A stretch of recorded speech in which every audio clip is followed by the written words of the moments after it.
We invite you to imagine this space in 1823, when 9 children lived in this home. In addition to sharing this space, they probably also shared beds.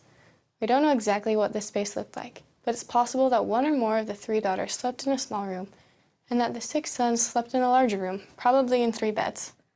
One night, 17-year-old Joseph Jr. did not sleep at all. It was the night of September 21st, 1823, and the early morning hours of the next day. That night, he was troubled by his weaknesses and imperfections. He said that he wasn't guilty of serious sins, but that he felt he didn't conduct himself as one who had been called of God. So, he offered a humble prayer.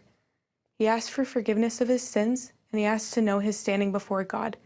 He prayed with full expectation that he would receive an answer, and he did receive an answer. While he prayed, right here in this very space, he discovered a light appearing in the room. The light increased until the room was lighter than at noonday, and then Joseph saw an angel standing in the air next to his bed. The angel wore a loose white robe, and the room was most bright immediately around him. Although Joseph was afraid when he first saw him, he said, "The fear soon left me." The angel called Joseph by name and introduced himself as Moroni, a messenger sent from the presence of God.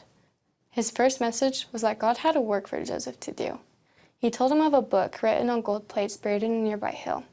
It contained an account of people who had lived in the ancient Americas, and it taught the fullness of the gospel as Jesus Christ had given it to those people. Buried with the plates were 2 stones and silver bows fastened to a breastplate. God had prepared the stones, which are sometimes called the Urim and Thummim, and sometimes called interpreters, to help with the translation of the book. Joseph would translate the record by the gift and power of God from an ancient language to English.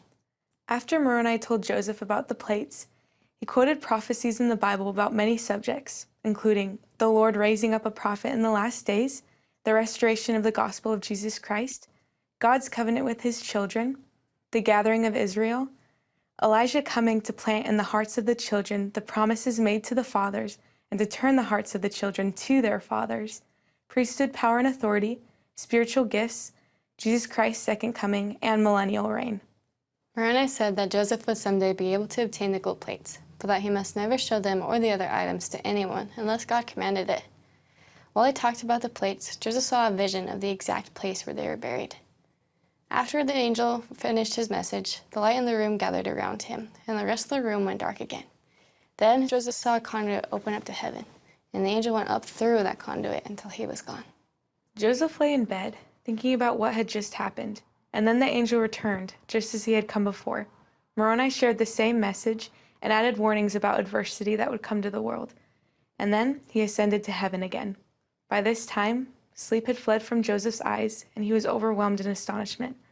And then the angel returned a 3rd time. He shared the same message and added a personal warning. Satan would try to get Joseph to use the plates to get rich.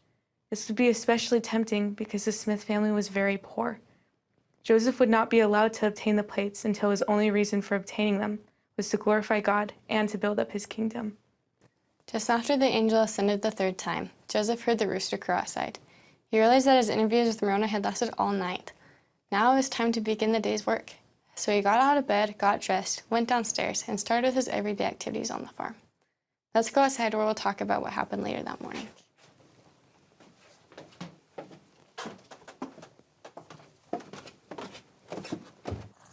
As we walk along this road, we are on the northern portion of the Smith's farm, of 40 hectares or 100 acres. The land all around us was once covered with trees when they first arrived here. They eventually cleared the land of 60% of the trees. The Palmyra Temple now stands on land that was part of the Smith's farm. Back to the story. Joseph was understandably exhausted after staying up all night conversing with an angel. He tried to work in the field with his father and brothers, but he had no strength. His father noticed that something was wrong and told him to go home. While on the way home, Joseph tried to cross a fence, and he fell on the ground unconscious under an apple tree. The first thing he remembered was someone calling him by name. He looked up and saw the angel Moroni again, surrounded by light standing over his head. The angel shared the same message he had shared the night before, and then he told Joseph to go and tell his father about his vision and the commandments he had received. Joseph obeyed. He went back to the field and talked with his father. After hearing this story, Joseph Sr. said that it was of God, and told his son to go and do as the angel had commanded him to do.